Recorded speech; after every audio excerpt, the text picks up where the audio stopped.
Hello student. तो आज हम लोग सेमेस्टर 2 के पेपर 8 असेसमेंट फॉर लर्निंग में नेक्स्ट टॉपिक को पढ़ेंगे जो यूनिट 2 में है, concept norms reference test and criterion reference test. मानक या सामान्य संदर्भित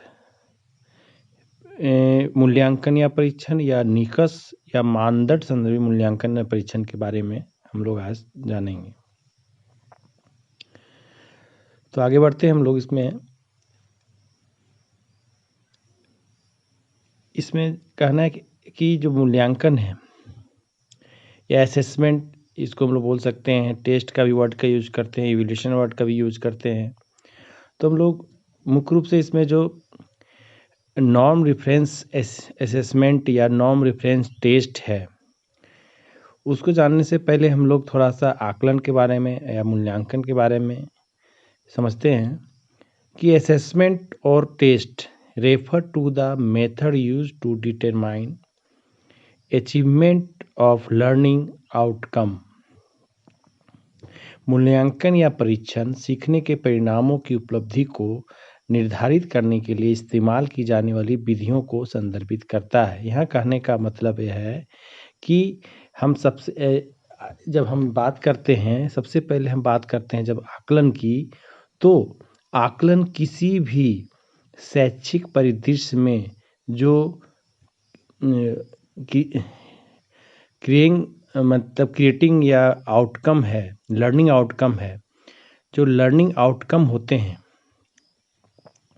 उनमें जो प्रगति होती है, उनका जो अचीवमेंट होता है, उसे ज्ञात करने के लिए जिस विधि का हम प्रयोग करते हैं उस विधि को हम आकलन कह सकते हैं या आकलन के रूप में इसे हम देखते हैं।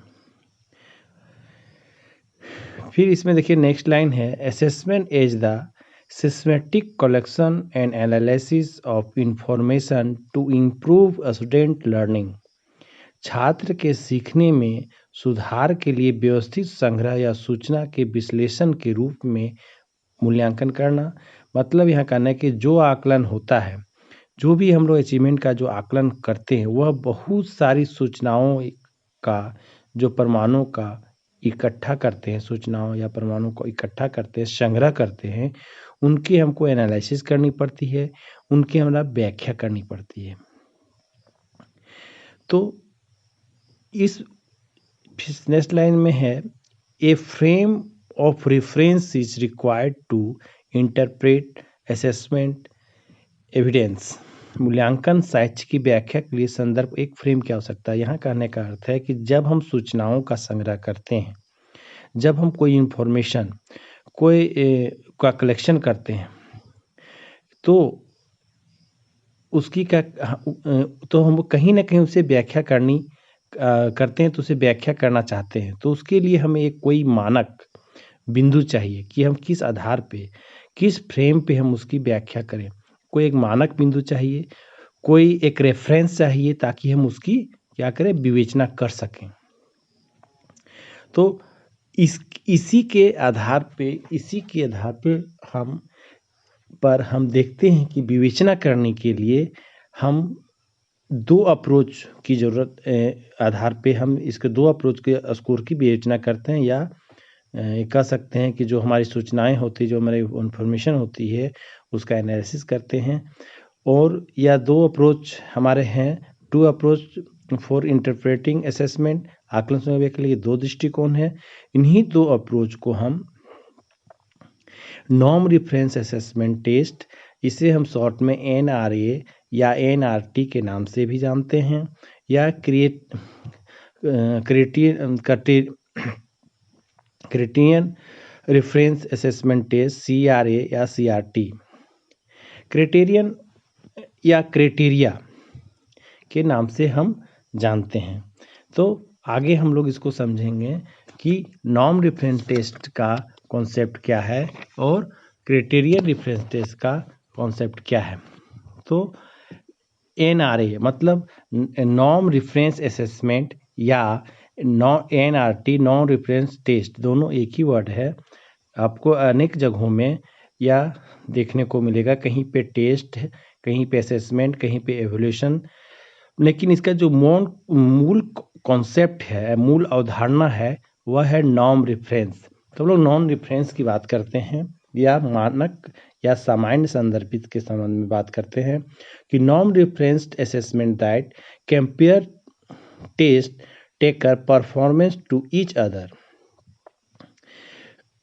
When a student score are ranked from low to high and their ranking are compared to each other।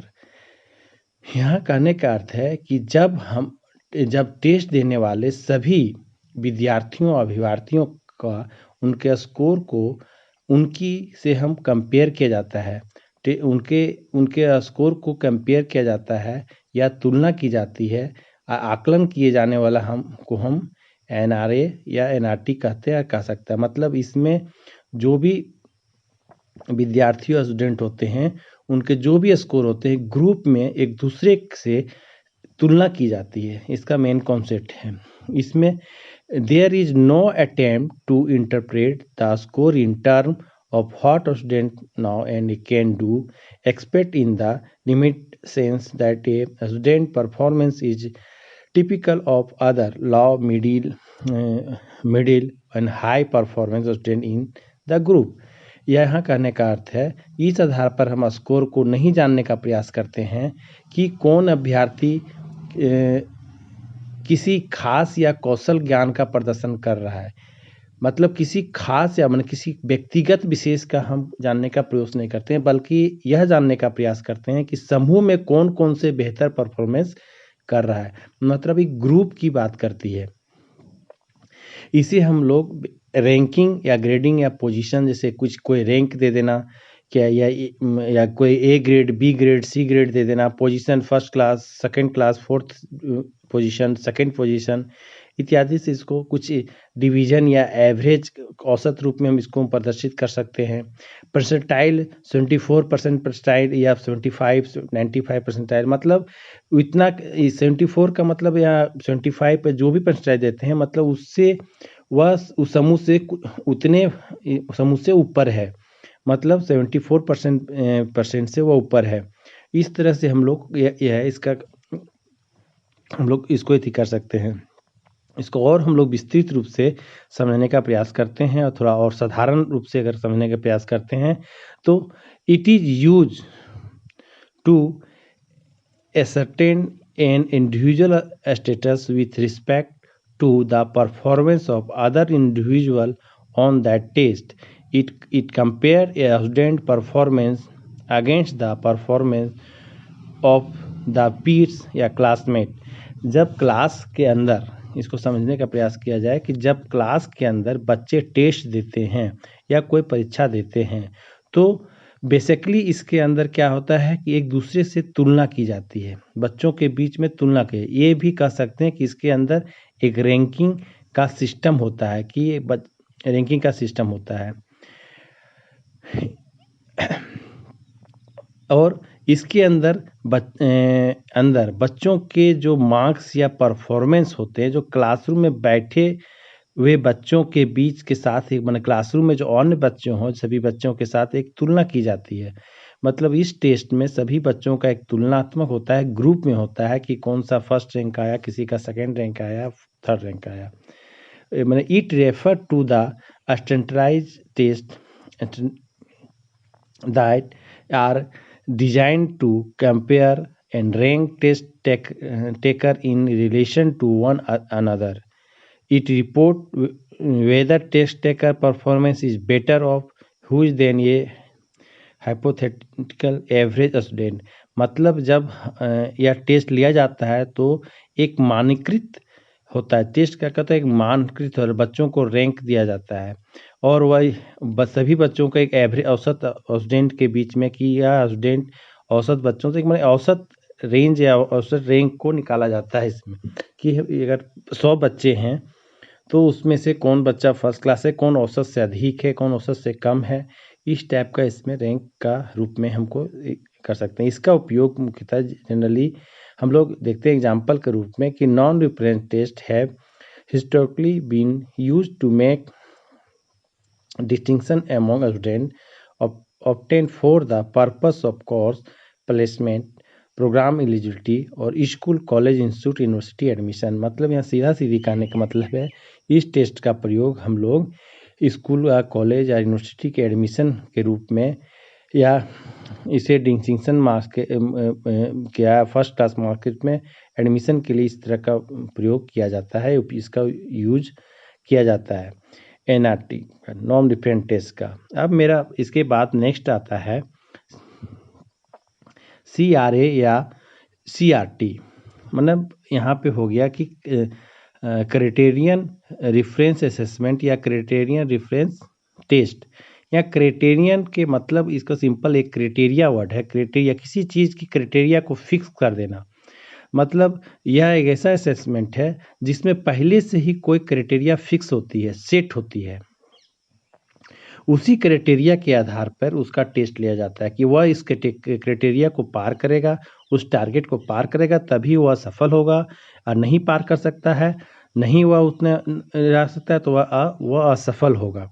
तो assessment that test student knowledge और skill against a pre defined standard of performance, target, desirable performance, benchmark या criterion. इस प्रकार के आकलन में criterion प्रमुख रूप को क्राइटेरियन को या क्राइटेरिया को प्रमुख रूप दिया जाता है, क्राइटेरिया ही प्रमुख होता है। किसी in education it is to determine whether a student has mastered the material through in the specific level of course. किसी भी विद्यार्थी से जुड़े हुए पूर्व निर्धारित मानक होते हैं जो मतलब स्टैंडर्ड किसी टारगेट के किसी अपेक्षित प्रदर्शन कर पाता है। यदि तय मानक के द्वारा विद्यार्थी प्रदर्शन नहीं कर पाता है तो उसे सफल नहीं माना जाता है। यदि तय मानक के द्वारा प्रदर्शन कर पाता है तो उसे सफल माना जाता है। अगर तय मानक के द्वारा प्रदर्शन नहीं कर पाता तो उसे सफल नहीं कर पाता है। इसको हम लोग और अच्छे से समझने का प्रयास करें कि इसका कहाँ कहाँ यूज इस तरह का होता है। मतलब यहाँ बिल्कुल है कि आपको अगर सिलेक्शन ऑफ प्लेयर या आर्मी या मिलिट्री में जब किसी खिलाड़ी का चयन होता है, किसी सैन्य कर्मियों का चयन होता है, तो उसमें क्राइटेरिया फिक्स होता है कि हाँ इतने फीट लंबे होने चाहिए, इतनी चेस्ट का चौड़ाई होनी चाहिए, इतना 10 फीट लॉन्ग जंप होनी चाहिए, हाई जंप होनी चाहिए। एक क्राइटेरिया फिक्स होता है, उसका IQ लेवल ऐसा होनी चाहिए, तभी आप प्लेयर में कि हाँ इसको इस तरह का प्लेयर होना चाहिए। से कैंपस प्लेसमेंट में, ड्राइविंग टेस्ट में भी कुछ ना कुछ क्राइटेरिया, जैसा अगर सिंपल एग्जाम होता है, हम लोग JTET CTET इत्यादि जो एग्जाम हम लोग देते हैं या देंगे तो उसमें क्राइटेरिया है कि हाँ जनरल का पासिंग या क्वालिफाइंग मार्क 90% है या 90 नंबर पर वह क्वालिफाई होगा। 150 में अगर 90 आप ला रहे हैं तो ही क्वालिफाई है, अन्यथा आप डिसक्वालीफाई हो जाते हैं। तो इस तरह के क्राइटेरिया फिक्स है। कुछ क्राइटेरिया इस तरह होता है कि नहीं आप 33% लाना मस्ट है, 40% लाना मस्ट है, तभी आप क्वालिफाई हैं, अन्यथा नहीं है। इस तरह की कुछ क्राइटेरिया को फिक्स कर दिया जाता है। उस क्राइटेरिया को पार करते हैं तभी आप सफल होते हैं। अगर नहीं पार करते हैं मानक को, मानदंड को, तो आप सफल नहीं हो पाते हैं। इसी को हम लोग और था इसको फिर से समझने का प्रयास करते हैं। It is use to measure student performance against to fix set of predetermined criteria of learning standard. मतलब इसमें क्या होता है, इस स्टूडेंट में इसमें क्या होता है कि इसका उपयोग पूर्व निर्धारित मानदंडों या सीखने के मानक के रूप में निश्चित सेट के खिलाफ छात्रों को प्रदर्शन या मापने के लिए किया जाता है। मतलब जो होता है एक जो निश्चित सेट क्या होता है, कुछ मानदंड जो निर्धारित पूर्व से किए होते हैं, प्रीवियस से किया होता है, उसी के खिलाफ छात्रों का प्रदर्शन होनी चाहिए। अगर उस मानदंड के अनुसार प्रदर्शन नहीं कर पाता है, उस मानक पॉइंट के अनुसार वह अंक नहीं ले पाता है, तो वह असफल घोषित होता है। फॉर एग्जाम में हम लोग 33% या 40% नंबर नहीं लाने पर वह फेल हो जाएगा। अगर इससे क्रॉस करता है तो वह पास होगा। तो एक क्राइटेरिया को फिक्स कर दिया जाता है।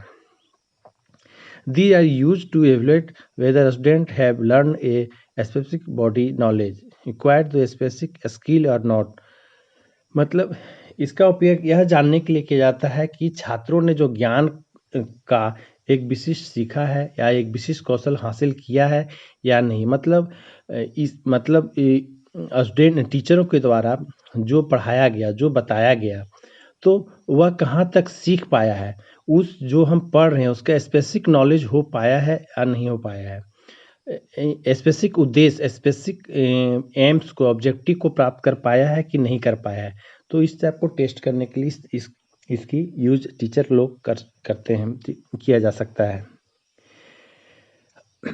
When the evaluation is correction with the performance of the individual in terms of what we can do or the behavior we can demonstrate in term as a criterion reference evaluation। मतलब इस जब मूल्यांकन व्यक्ति के प्रदर्शन के संबंधित होता हो, माने व्यक्ति के प्रदर्शन से संबंध में होता हो, तो वह क्या कर सकता है, व्यवहार में क्या प्रदर्शित कर सकता है, और इसे मानदंड संदर्भित मूल्यांकन कहा जाता है। मतलब यहाँ क्लियर सी बात है कि कोई व्यक्ति से प्रदर्शन से संबंधित हो, किसी के एक विशेष व्यक्ति का, इंडिविजुअली व्यक्ति का प्रदर्शन से यह संबंधित हो, ना कि ग्रुप में। एक उसके व्यवहार का क्या प्रदर्शन है, प्रदर्शित कर सकता है, और तो इसे ही हम लोग मानदंड, मतलब किसी एक फिक्स मानदंड में, एक फिक्स क्राइटेरिया पर कोई व्यवहार को प्रदर्शित करता है, अपने व्यक्तिगत जीवन को प्रदर्शित करता है, उसे हम मानदंड मूल्यांकन के नाम से यह कह सकते हैं। In it we refer a individual performance to a predetermined criterion which the well defined। यहाँ पे in this evaluation there is a reference to a criterion but there is no reference to the performance other individual in the group। यहाँ पे देखिए, यहाँ पे भी इसका कहने का मतलब है कि कोई एक क्राइटेरिया फिक्स रहता है, नंबर फिक्स रहता है कि हम 33% लाएं, 40% लाएं। ये किसी एक चीज़ को निकालने के लिए ग्रुप में ना होकर इंडिविजुअली इस चीज़ का प्रयोग किया जाता है, इस टेस्ट का प्रयोग इंडिविजुअली किया जाता है कि आप कोई विशेष व्यक्ति, खास व्यक्ति, वह कितना इसमें सक्षम है। In it we refer individuals performance to a predetermined criterion which the well defined। इसमें हम पहले निर्धारित मानदंड के क्या व्यक्तिगत या एक व्यक्ति का प्रदर्शन का उल्लेख करते हैं या प्रदर्शित करते हैं, जिसे अच्छी तरह से परिभाषित किया गया हो। मतलब जो बहुत वेल डिफाइंड हो, मतलब जो एक मानदंड हो, पूर्णतः वेल डिफाइंड हो, उसके द्वारा इसे प्रदर्शित किया जाता है, और उसी मानदंड पर हम व्यक्तिगत या एक व्यक्ति का प्रदर्शन को देखते हैं।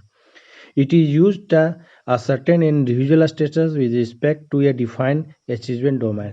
इसका उपयोग परिभाषित है या उपलब्धि डोमेन के संबंध में एक व्यक्तिगत स्थिति का पता लगाने के लिए किया जाता है, किसी व्यक्तिगत की स्थिति का, ना कि समूह का, किसी या इंडिविजुअल स्टेटस के बारे में पता लगाता है, ना कि ग्रुप स्टेटस के बारे में पता लगाता है। तो इस तरह आज हम लोग देखें नॉर्म, एनआरटी और सीआरटी। तो इसका और आप स्पष्ट इसके हम लोग differences between NRT and CRT को नेक्स्ट क्लासेस या नेक्स्ट वीडियो के माध्यम से जब देखेंगे तो इसकी कॉन्सेप्ट और क्लियर हो जाएगी। Thank you.